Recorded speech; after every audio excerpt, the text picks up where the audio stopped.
We made a scare maze inside our school. And here's how we went from this to this. And how we did it in less than a week. We started by clearing out a room and putting marks on the floor where we were going to build walls. There were some tables in the way, but we managed to move them to another room. Once the tables were moved, we managed to get some materials in, which created a bit of a mess. We've got the first scene up. We got the first scene done extremely quickly because it was basically just a shelf with a screen where we could show a pre-show. This was a sign of good things to come, and now all we needed was some pallets to build the walls.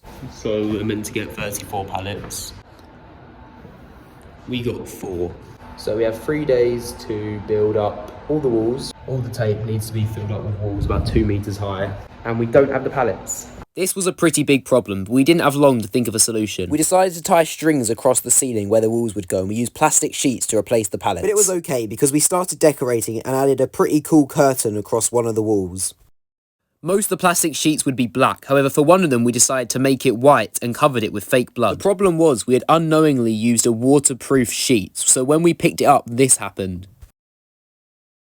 It all dripped down to the floor, meaning it would be impossible to keep the blood on the actual sheet. Due to this, we had to throw the sheet away and go back to using the normal ones. But at least we already had one curtain done. So we got back upstairs and the one curtain we had completed was cut down.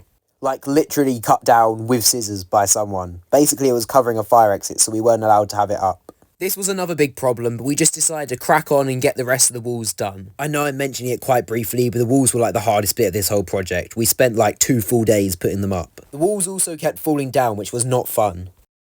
Once all the walls were done, although it wasn't decorated, the maze was looking pretty decent. You would start by watching a pre-show I had made before being randomly dragged backwards into the next room. You would then enter a tight corridor which was surprisingly claustrophobic before entering the main part of the maze.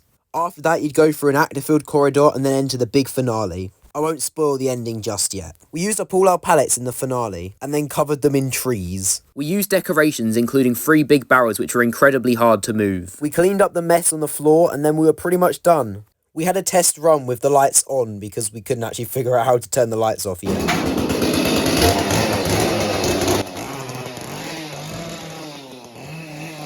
And yes, that is a real chainsaw. After about an hour, we finally figured out how to turn off the lights. And it was clear that everything looked a lot cooler in the dark. So after that, the actors dressed up and we did some finishing touches and then we were practically done. We even had plans to use a staple gun where we could pretend to staple people to the wall. And with that, it was done, and it looked awesome. They would start by being shown the pre-show, and that's when the actual maze began. Enjoy.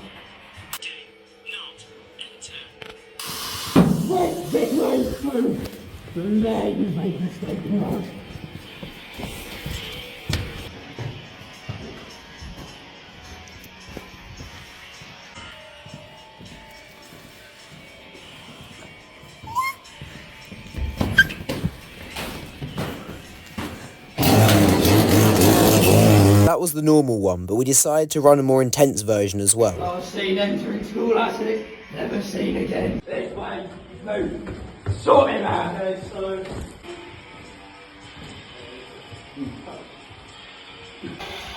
Back you go! This way!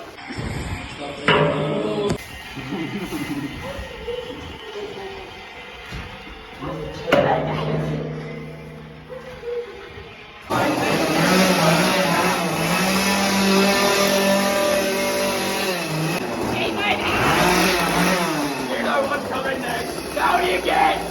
Down you get! Crawl! I ain't telling you to stop moving!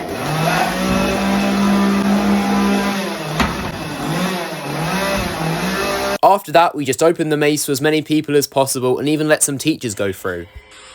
I guess we get to it now! We get to it now!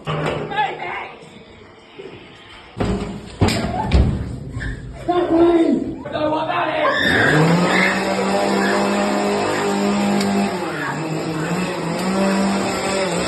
So that was the maze. I think it went pretty well, but we hope to make a better one next time. For now, just make sure to like and subscribe. Thank you, bye.